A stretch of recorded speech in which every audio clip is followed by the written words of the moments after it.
주님께서 여러분과 함께 또한 사제의 영과 함께 루카가 전한 거룩한 복음입니다. 주님 영광 받으소서. 그때 주님께서 말씀하셨다. 너희는 불행하여라. 바로 너희 조상들이 죽인 예언자들의 무덤을 너희가 만들기 때문이다. 이렇게 너희 조상들은 예언자들을 죽이고 너희는 그들의 무덤을 만들고 있으니 조상들이 저지른 소행을 너희가 증언하고 또 동조하는 것이다. 그래서 하느님의 지혜도 내가 예언자들과 사도들을 그들에게 보낼 터인데 그들은 이들 가운데에서 더러는 죽이고 더러는 박해할 것이다 하고 말씀하셨다. 그러니 세상 창조 이래 쏟아진 모든 예언자의 피에 대한 책임을 이 세대가 져야 할 것이다. 아벨의 피부터 제단과 성소 사이에서 죽어간 즈카리아의 피에 이르기까지 그렇게 해야 할 것이다. 그렇다. 내가 너희에게 말한다. 이 세대가 그 책임을 져야 할 것이다. 불행하여라. 너희 율법교사들아. 너희가 지식의 열쇠를 치워버리고서 너희 자신들도 들어가지 않고 또 들어가려는 이들도 막아버렸기 때문이다. 예수님께서 그 집을 나오시자 율법학자들과 바리사이들은 독한 앙심을 품고 많은 질문으로 그분을 몰아대기 시작하였다. 그분의 입에서 나오는 말씀으로 그분을 올가매려고 노렸던 것이다. 주님의 말씀입니다. 그리스도님 참여합니다. 오소서 성령님.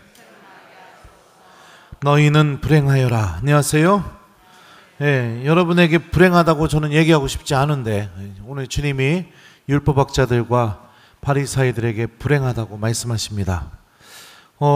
예수님이 만약 여러분들에게 불행하다고 얘기하면 여러분도 어떻게 할 거예요? 1번, 내가 무엇 때문에 불행한지 예수님의 말씀을 잘 들어보고 불행하다고 느껴지는 것을 고치려고 한다. 2번, 마음은 찔리고 좀 그렇지만 그냥 듣고 만다. 몇 번이에요? 진짜요? 네. 근데 여러분들은 행복하신 분들입니다. 율법학자들과 이 바리사이들의 믿음의 모습은 무엇이었냐면 하느님에게서 오는 말씀을 들어도 그것을 자기 자신에 비추어서 바라보고 바꾸려고 하지 않았던 겁니다. 그들은 언제나 안주하고 있었어요. 무엇에? 계명 잘 지키고 있으니까, 기도했으니까, 미사 안 빠졌으니까, 그냥 그 틀 안에 갇혀 있는 겁니다. 근데 신앙생활은요, 여러분들, 우리 안에서 우리가 신앙생활을 잘하고 있다는 표징 중에 하나가 뭐냐면 우리 안에서 변화가 일어나야 됩니다. 아브람은 처음에 주님의 말씀을 듣고 부르심을 받고 따라가다가 이름이 바뀌어요. 뭘로 바뀌죠? 아브라함으로 바뀌게 됩니다. 그죠? 야곱도 하느님과 씨름하면서 막 붙잡고 막 축복을 달라고 하게 되자 그런 주님을 붙잡는 그 믿음을 통해서 하느님이 이름을 또 바꿔주세요. 무엇으로요? 이스라엘로 바꿔줘요. 베드로도 예수님 앞에서 주님, 저에게서 떠나주십시오. 저는 죄가 많은 사람입니다. 이렇게 스스로 자기가 얼마나 형편없는 사람인지를 인정하고 고백합니다. 그러자 예수님이 베드로의 이름을 바꿔주세요. 무엇으로요? 시몬에서 베드로로 바꿔주죠. 그죠? 바오로도 마찬가지죠. 사울에서 바오로로 이름이 바뀌게 되고, 성경에서 이름이 바뀌었다는 것은 무엇을 의미할까요? 그 사람이 완전히 새로운 사람이 되었다는 것을 의미합니다. 하느님과 만나는 이 신앙의 여정에서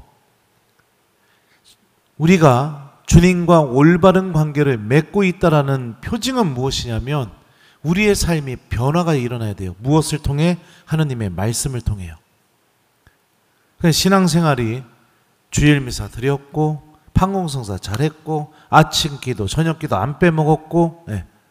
이 틀 안에 갇혀서 그 어떤 변화도 일어나지 않고 있다면 바리사이들 율법학자들과 같은 모습으로 하느님과 관계 맺을 가능성이 높아요. 불행하다고 주님께서 말씀하십니다. 그리고 하느님을 믿고 있다면 불행의 요소가 무엇인지를 내가 잘 깨닫고 변화시켜야겠죠. 복음을 전하다 보면 가끔 그런 교우들을 만납니다. 복음 내용이 불편하면 그러면은 댓글이 달려요. 자꾸 신부님 말씀은 혼내는 것처럼 느껴져서 더 이상 못 듣겠습니다. 내가 하나님 말씀에 비추어서 나를 바꾸려고 해야 되는데 내가 듣기에 혼내는 것 같고 불편한 것 같고, 그러니까 이제는 안 듣는 겁니다. 바뀌지가 않는 거죠. 주님께서는 오늘 바리사이들과 율법학자들, 특히 바리사이들에게 이렇게 말씀하시죠. 너희들이 예언자들의 무덤을 만들고 있기 때문에 불행한 것이다. 왜냐? 조상들이 예언자들을 죽였죠. 예언자들을 죽였다는 건 뭐예요? 하느님께서 예언자들을 통해서 말씀하시죠. 예언자라는 것은 주님의 말씀을 전하는 사람을 의미합니다. 자신들의 조상들은 하느님의 말씀을 듣기를 거부했어요. 하느님 말씀을 듣기를 거부했다는 것은 하느님과 아무 상관없이 살기를 원했다는 것을 의미합니다. 조상들이 그랬는데 바리사이들은 그 무덤을 만들면서 오늘 복음과 병행구절인 마태복음을 읽어보면 이렇게 얘기한답니다. 만약에 우리가 예언자 시대에 살았다면 우리는 예언자들을 죽이지 않았을 거야. 이러면서 무덤을 꾸미고 예언자들의 무덤을 만든대요. 근데 예언자라면 주님의 말씀을 전해주는 사람이 예언자죠. 그러면 예언자 중에 예언자, 바로 예수님 또한 예수님의 입에서 주님의 말씀이 나오죠. 그 예수님을 받아들이지 않고 거부하고 있죠.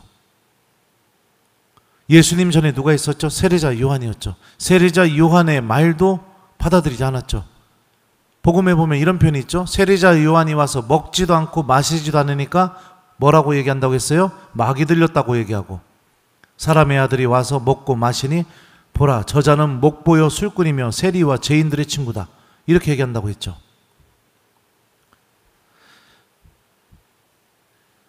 이들이 불행했던 이유는 변화가 일어나지 않는 삶, 그리고 겉으로 비춰지는 계명들을 잘 지키면서 자신들의 내면은 하느님을 잃어버리고 있고 하느님의 은총 안에 머물지 않고 있는 걸 본인들 스스로도 알고 있으면서 그런 말씀을 듣게 됐을 때 하나도 그렇지 않은 척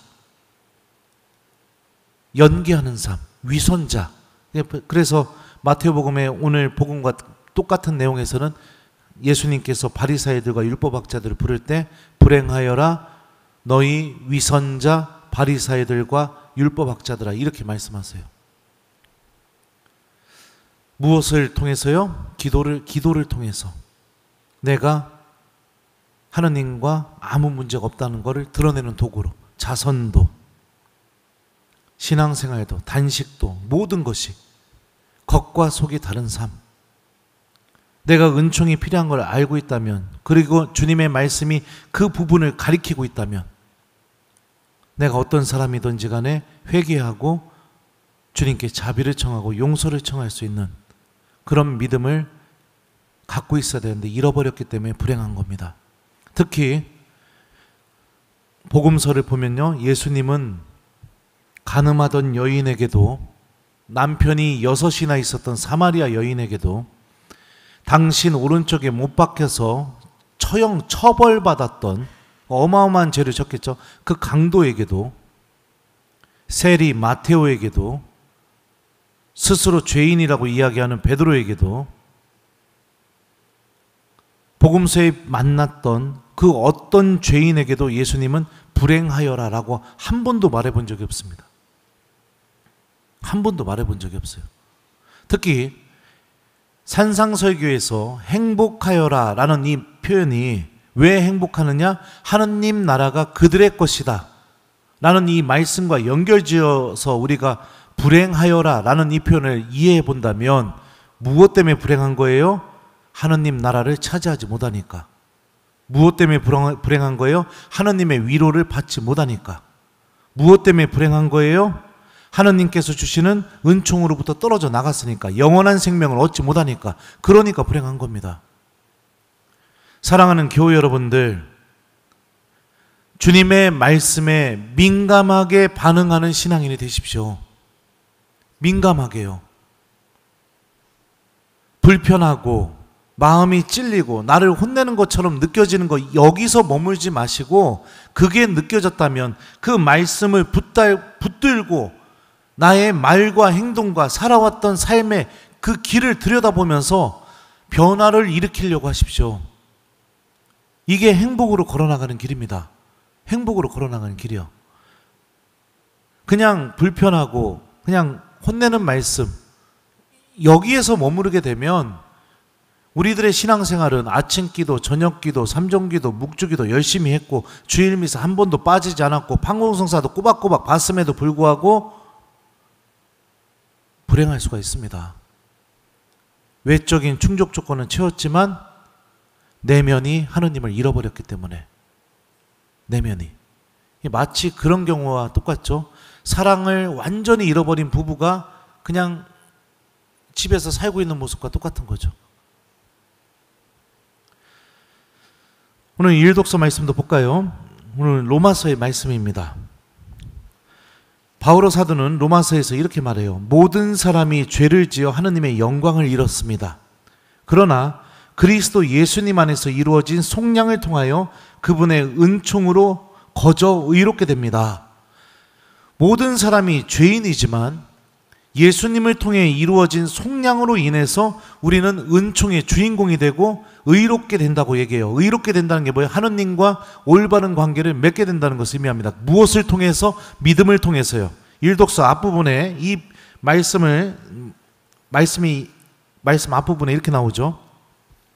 예수 그리스도에 대한 믿음을 통하여 오는 하느님의 의로움은 믿는 모든 이를 위한 것입니다. 거기에는 아무 차별도 없습니다. 무엇을 통해서? 믿음을 통해서. 그럼 믿음이라는 건 도대체 무엇입니까? 나를 움직이게 만드는 게 믿음이죠. 돈 준다고 얘기했는데 내일 9시까지 나와서 성취하면 내가 5만 원 줄게요. 자, 이 말을 믿으면 어떻게 합니까? 1번 9시까지 나온다. 2번 안 나온다. 몇 번이에요? 네? 몇 번이에요? 네, 나오죠. 네. 당연히 나오죠. 나를 움직이게 만드는 거, 이게 믿음인 겁니다. 그러면 나를 움직이지 못하게 만든다면 그 믿음은 뭐예요? 죽은 믿음인 거죠. 아니면 믿음이 없거나 믿지 않거나 그럴 경우에 움직이지 않죠. 근데 믿었으면 내가 움직여지게 돼 있습니다. 그 믿음의 내용이 자꾸 나보고 움직이라고 얘기하니까요. 예수 그리스도에 대한 믿음을 통하여 우리가 하느님과 올바른 관계를 맺게 된다는 것이죠. 그 믿음의 내용이 뭐죠? 속량.